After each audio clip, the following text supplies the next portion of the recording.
Ladies and gents, this is the moment you've waited for. You've been searching in the dark, sweat soaking through the floor.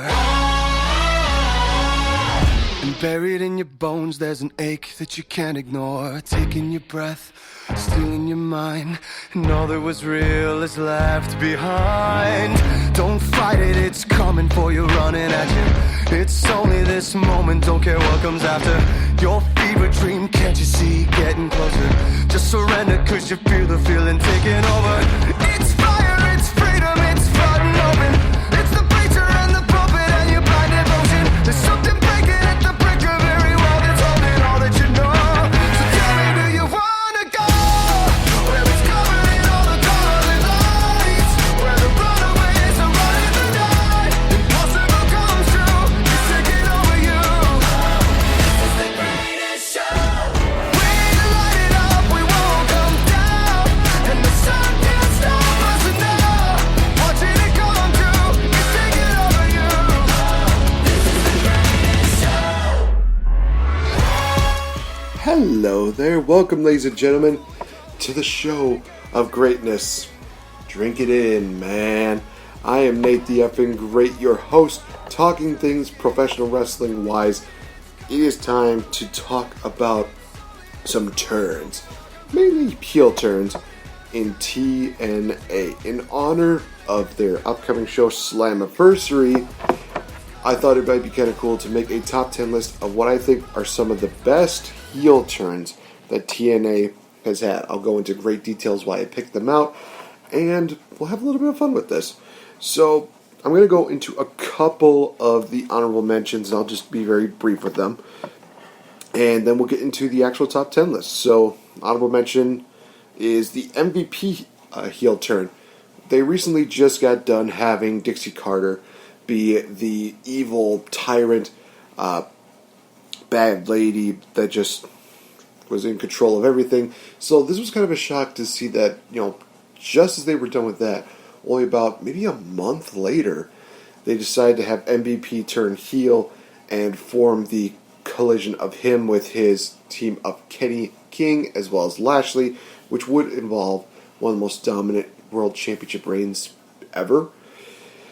It was still just one of those things that still stands out, but it's still kind of one of those things where it's like, they could have handled that a little bit better, but that's just me.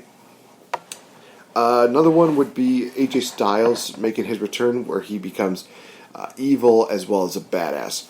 Now, this is kind of one that's kind of up in the air, and I did want to put this on the list, but I eventually decided not to put it on, because the way that this was kind of built up was that AJ Styles was off of TV for a while. He lost a triple threat match between himself, Rude, and Storm, and the winner of that matchup was going to be fighting for the world title, and the other one was going to be exempt from a title shot for about a calendar year. So after that matchup was over, AJ Styles was gone. He was off of TV. Then he came back. He beat up Christopher Daniels as well as Frankie Kazarian, but then he also did a stiff clothesline to James Storm, which made him be a little bit more of a bad guy. It's an interesting deal. He was just more of a badass. He was kind of a tweener. Next up is going to be the SoCal Val heel turn, in which she turns on Black Machismo. Now, we've actually talked about this, myself and Val, on the recent episode where I had her on and we celebrated 5 years together, where it was one of those things where she was looking forward to this. This was going to be her, being vindictive. She was going to be evil, and it was a bit of a different deal in which you had, basically the whole thing with Macho Man and Miss Elizabeth and Hulk Hogan, but it was kind of like, what if Hulk Hogan was the bad guy, and what if Hulk Hogan was the one who got the girl? Kind of easy way to say that. And also SoCal Val in TNA, that character was a bit of a gold digger.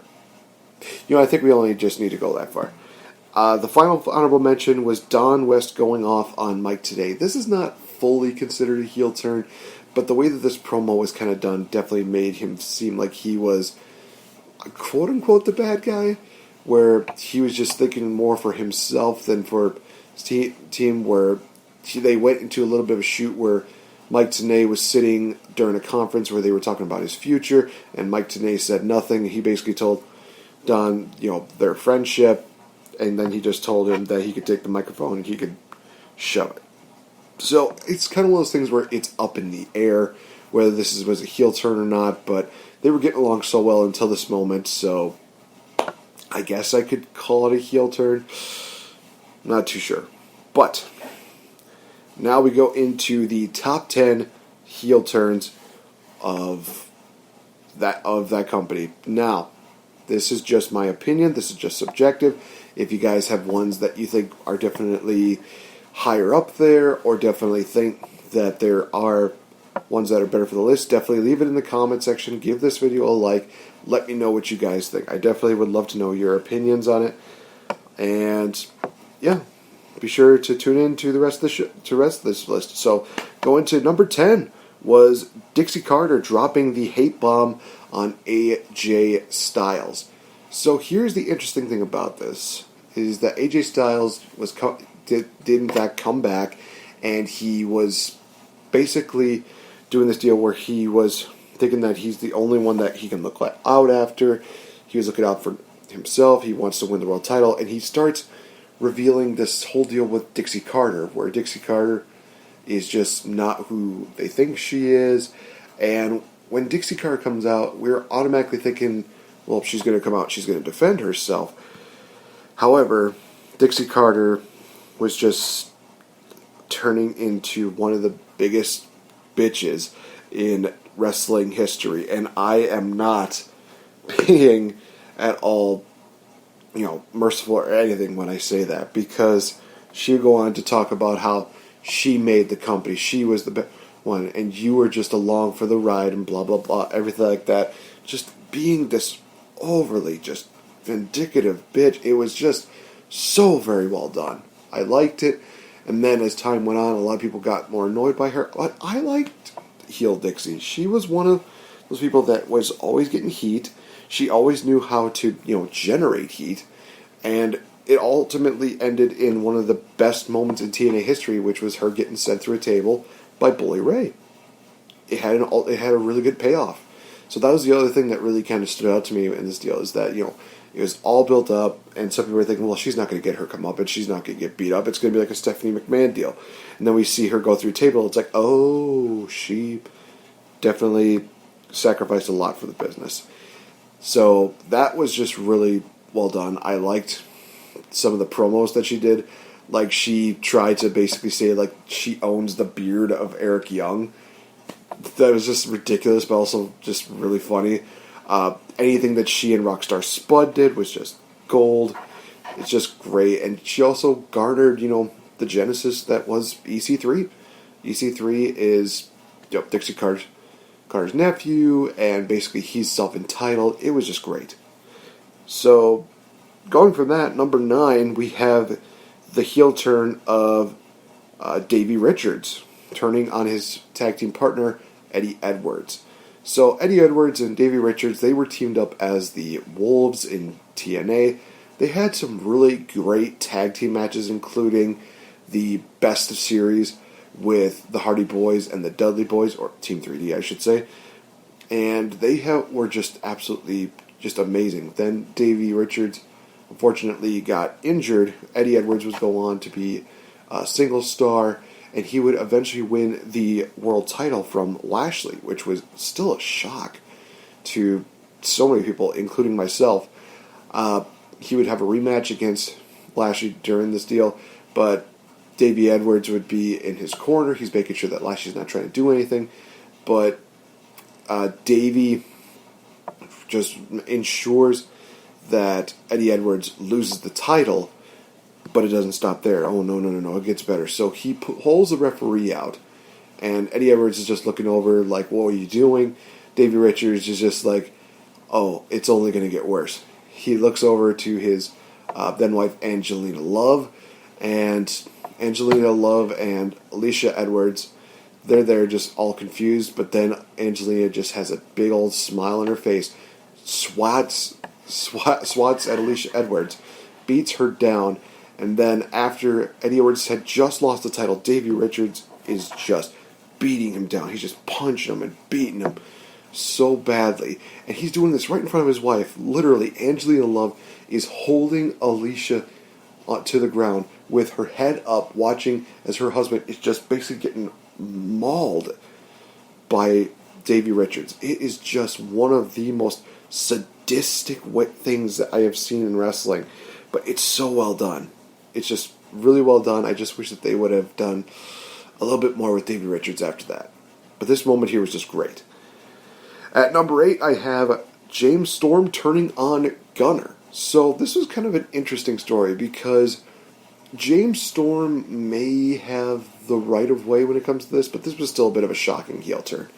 James Storm and Gunner were a tag team for a little while now, in which we saw them win the tag team titles, and then they were competing in Feast or Fired, and they thought, okay, well, we got one of the briefcases, we're going to get a tag team title shot.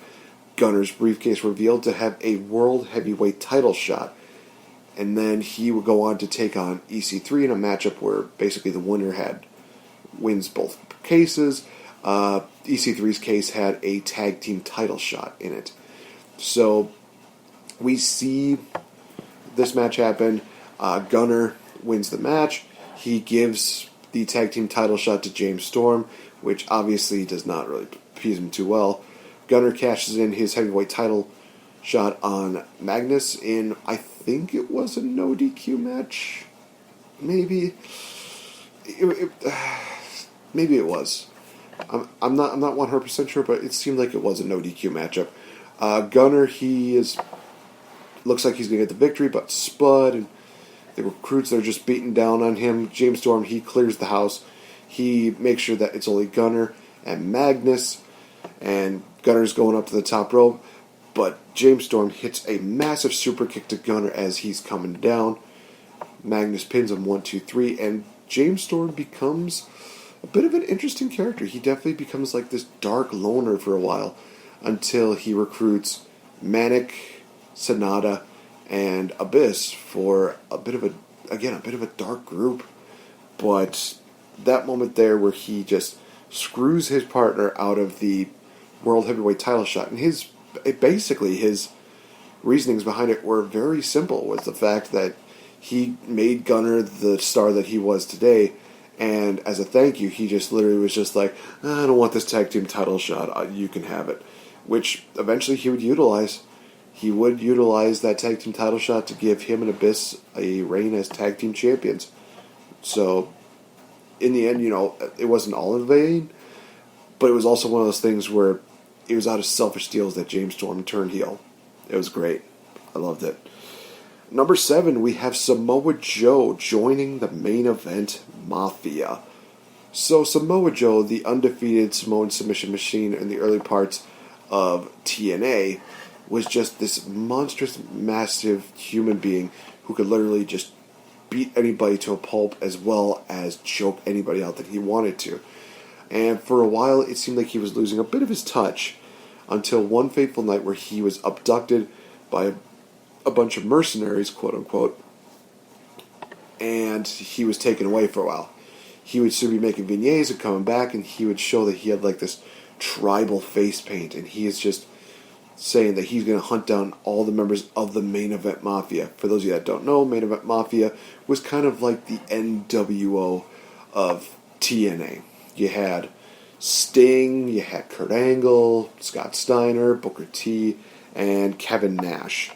Basically, they are men that all wanted to get respect from the younger generation because they believe that there's nothing but spoiled brats.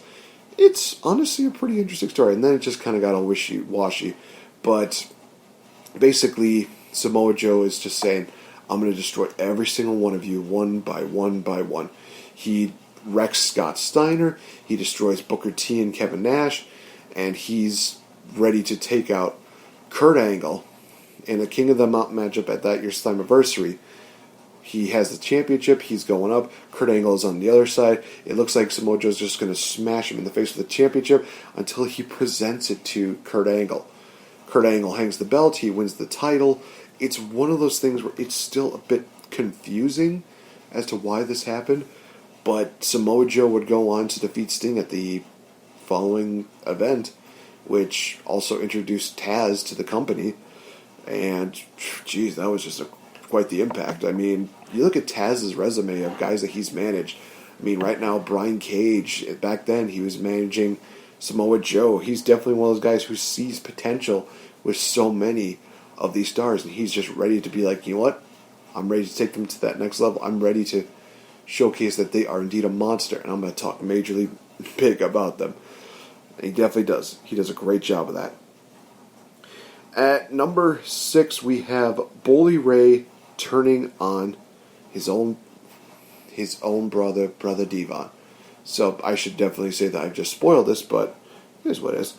So Brother Ray and Brother Devon, they were Team 3D for quite a long time in TNA. They were winning tag team titles up the wazoo. They were so close to winning their 24th reign as tag team champions, but they came up short in a match against the Motor City Machine Guns. After that, they basically were saying, you know, it's time to hang the code up for Team 3D. It's time for us to go our separate ways. It seemed like it was going to be one of those situations where they were just going to be very peaceful, very calm about this. Obviously, that did not turn out to be, because as soon as it was over, the promo ended. Brother Ray, beats down Devon. We get a feud with them. Brother Ray slowly becomes Bully Ray, who turns into a 2-time heavyweight champion. Devon would go on to win the television title, Legends Championship, whatever you want to call it. A total of 2-3 times, I believe it was. And then they would wind up back together. But the initial shock of how this came down is that they made it emotional. They made it very, very hard-hitting. And in the end, Bully Ray became the way he was because he was an asshole. And it worked out perfectly. And I loved the deal where he basically said that the week after, he's basically talking about his reasonings why. He's saying that for the longest time, the 3D was a move that nobody could kick out of. Everybody was just, falling to it. He lists the names that went down to it. The Rock, The Undertaker, Kurt Angle, Sting, all the people that fell to the 3D. And then Chris Sabin was the first one to kick out of it, which I'm sure somebody will disagree with that. But basically he said that I did my part, but Devon, he did not. He became weak. And I had to eliminate that weakness from me. So that's why he did it. In all honesty, like I said, he turned to Bully Ray, and it's one of the best gimmick characters that you could ever have.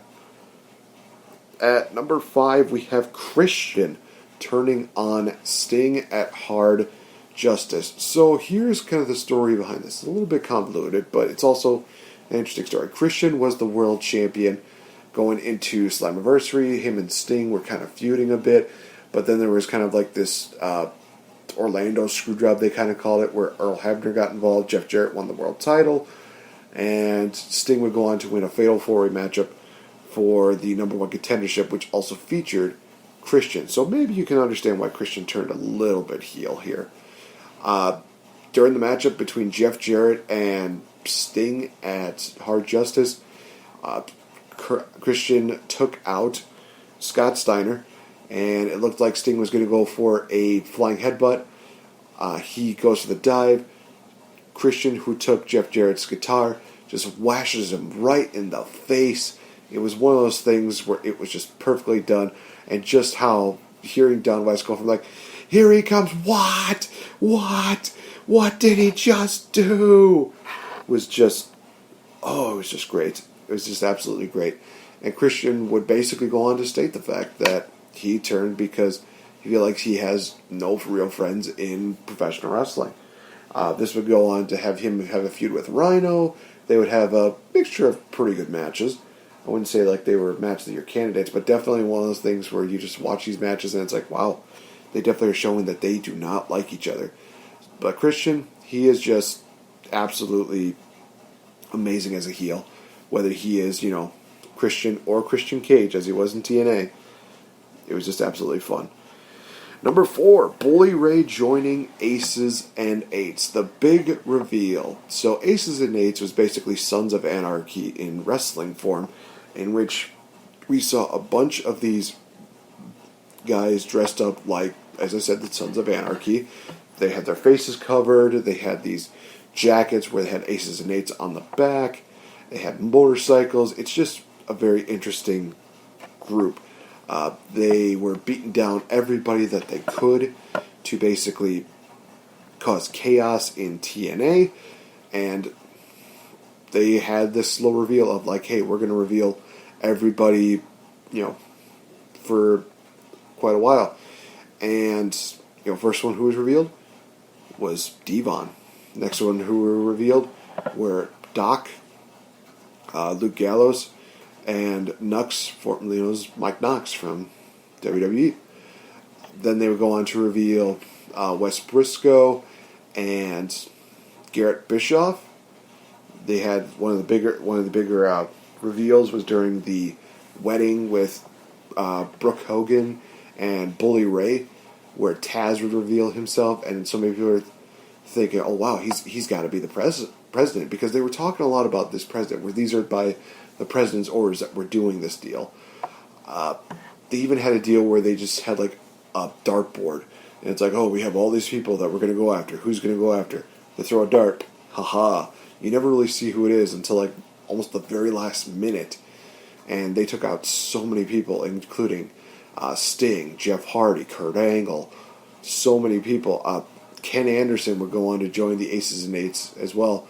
The final reveal before Lockdown was D'Lo Brown, who was one of the executives for TNA's road deals. So it was one of those things where it's like, okay, we've seen all these people, but we still don't know who the quote-unquote president is. Now, there's some people that knew who it was for quite a while, but when the moment happened, it was still one of those things where it's like, wow, are you serious?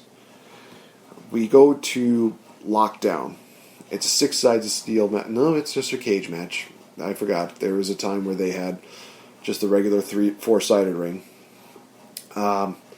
It's Bully Ray versus Jeff Hardy, and the Aces and Eights, they appear. They're going in. It looks like they're going to beat down both Bully and Hardy, but Devon, he grabs a mallet, a signature mallet that Aces and Eights have definitely been doing as their signature, where they're just beating down people with the head, the leg.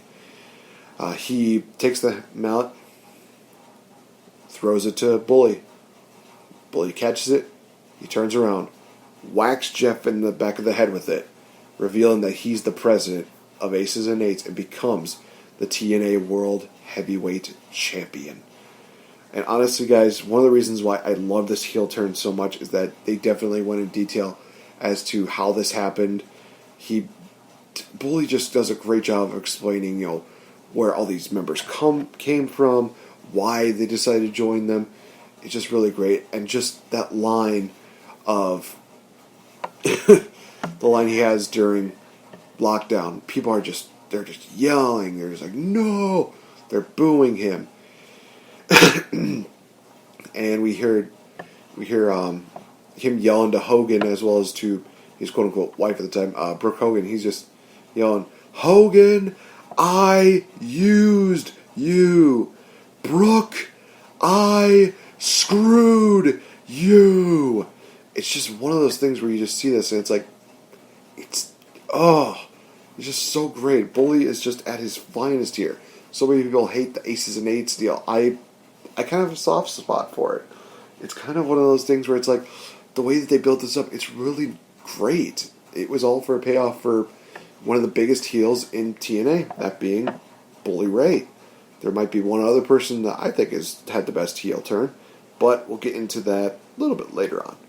At number 3, we have Eric Young joining World Elite. Oh, Eric Young. What a tremendous person, and what a just very unique evolution that he's had as far as a character goes. Because you look at his early days in TNA, he was kind of like this regular wrestler that would just keep, doing his best. But then as soon as he started doing a paranoid gimmick where everybody seemingly out to get him, everybody seems like he's going to get fired, and he's just doing this deal, it got him over. People liked that because there was a little bit of relatability to it, but also he was just a lovable character. So he's doing this deal where he is just paranoid, but fans are just embracing him. After a while, he starts getting some of his confidence back, and he just starts becoming a different person. Now, fast forward to this moment where we see Eric Young teaming up with AJ Styles and the Motor City Machine Guns, I believe it was, versus it was British Invasion, Kiyoshi, I believe it was, and Sheik Abdul-Bashir. And it looks like AJ Styles is going to hit the Styles Clash, but then Eric Young grabs AJ Styles, hits a pile driver on him, and then we see British Invasion, Kiyoshi, and Sheik Abdul-Bashir. They pick up the victory, and Eric Young becomes the leader of that group known as World Elite. Honestly, it was one of those things where you never really see something like this. You have a Canadian, a man from Japan, a man from like the Middle East area, as well as guys from England. It's one of those things that I never really thought I'd see happen. And with Eric Young, it's something that you never really would expect. Eventually, you would think that he would turn heel, but him basically going into the roots and saying, I'm literally just going to be teaming up with these guys, and we're going to be known as a worldwide faction that wants to beat everyone. It's just crazy, but it's also great. There was a time where Eric Young was slowly becoming one of the most hated people in TNA, and this was definitely one of those things where it shocked us because we were so used to Eric Young just being the guy who's literally just scared of his own shadow, but then that got changed in an instant. So this definitely helped him slowly become the serious character that he would become after time would go on, and he would still keep some of the comedic deals, but Eric Young is just so talented and so gifted. This was just a great turn, and I'm looking forward to seeing what Eric Young has in store. At number 2, we have at Bound for Glory, Jeff Hardy joining Immortal. So this was another interesting situation because it all starts around Victory Road where Abyss, he comes back. He was at first a guy working with Hulk Hogan, but then he started just acting really weird, and then when he came back, he was just dressed up in just darker attire than his usual red and yellow deal. He was trying to be like the second coming of Hulk Hogan, and now he's just being the dark deal. And then he talks about how they are coming, to which we're just like, they, and it's like they are going to be the ones who take over TNA. They are going to be the ones who ensure that TNA is going to be just flipped upside down. And of course, they turn out to be Immortal. Now, who is Immortal, you might ask? Well, I'll give you a couple guesses as to who it was. During this time, we see Dixie Carter getting all these threats. Rob Van Dam got just injured, got just completely massacred, actually, having to forfeit the TNA World Title. And we got this kind of Bound for Glory series where we would set up a matchup at Bound for Glory where the winner would be the World Heavyweight Champion. These semifinal matches would take place at No Surrender, where we would have Mr. Anderson beating the Pope and Jeff Hardy and Kurt Angle fighting each other to like a double time limit draw. And what's crazy about this is that Kurt Angle had a story going in that he was going to try and win the world title one last time. Otherwise, his last loss, the last loss that he would have, would be his last match. So we have all that drama getting pulled into this, and now we have this matchup, a triple threat match: Anderson, Angle, and Hardy for the world title at Bound for Glory. Now, already we see something interesting with Jeff Hardy, where he's coming out with just different face paint, new attire. He comes out to a new theme song, and some people are probably just thinking like, well, this will be interesting to see him do this. And during the matchup, we see Eric Bischoff come out.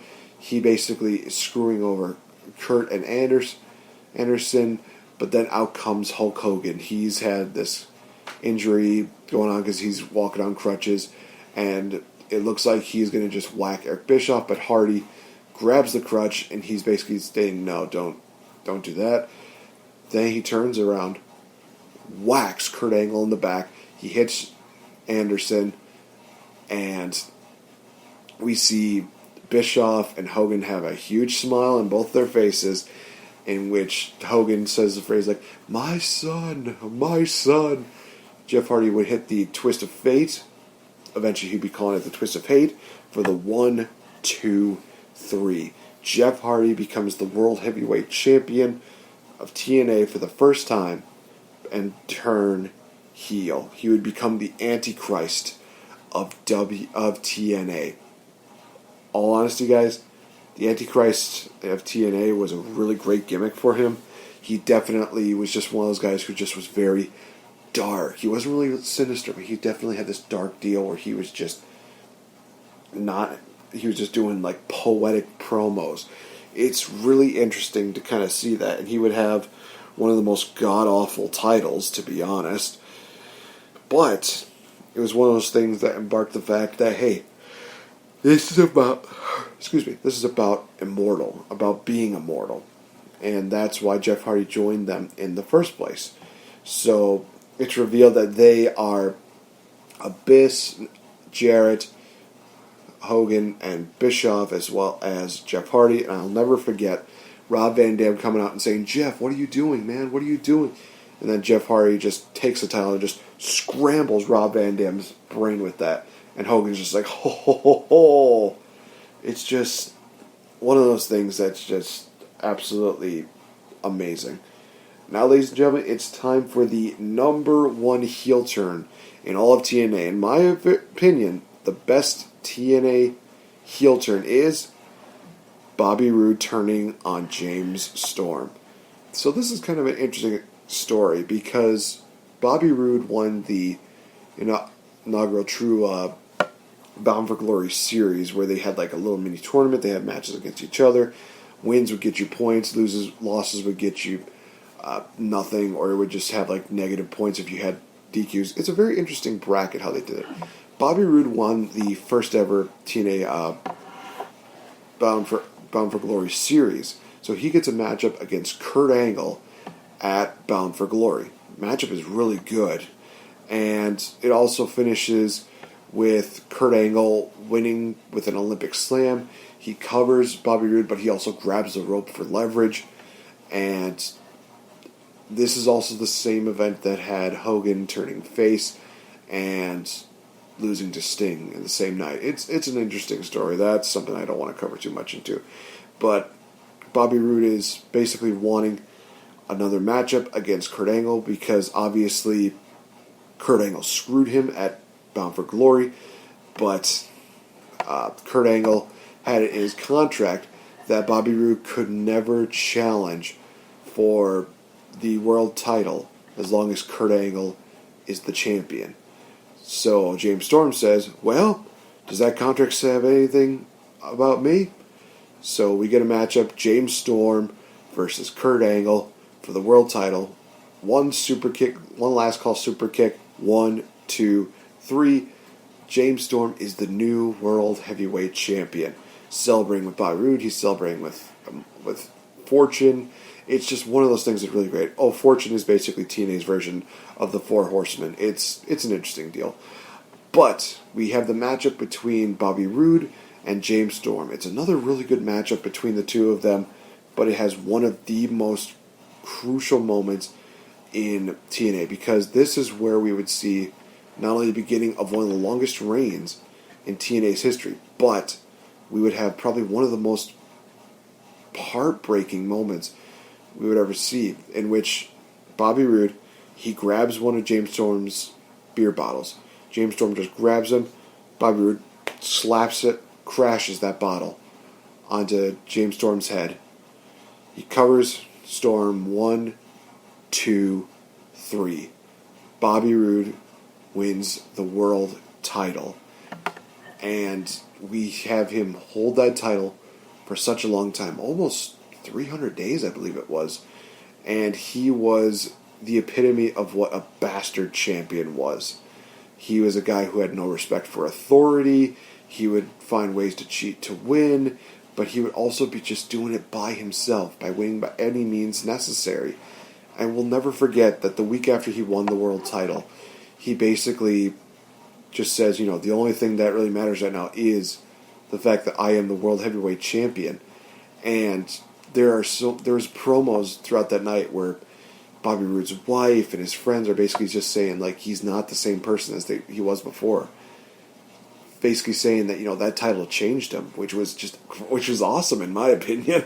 It's just one of those things where it's like, wow, they really are going full gear with this one. And it was great. It made Bobby Roode into being one of the biggest bastards of all time. He is one of the best heels that wrestling has ever seen, and it is because of that TNA world title run. So that has been my top 10 TNA heel turns. Like I said, if you agree with me, great. If you don't, and you think that some of these are in a wrong order, let me know in the comment section. Leave this thing a like, and hopefully you've enjoyed that. I have been NateFNGreat. You can follow me on Twitter at RealFNGame, as well as on Instagram at NateFNGreat. You can also check out the Game Changer podcast, where myself and Mr. Fretz, we talk about game-changing moments as well as other great topics in wrestling. And it's just been an honor and privilege to talk to you guys. I'll see you guys in the next one. This has been the Show of Greatness. Drink it in, man.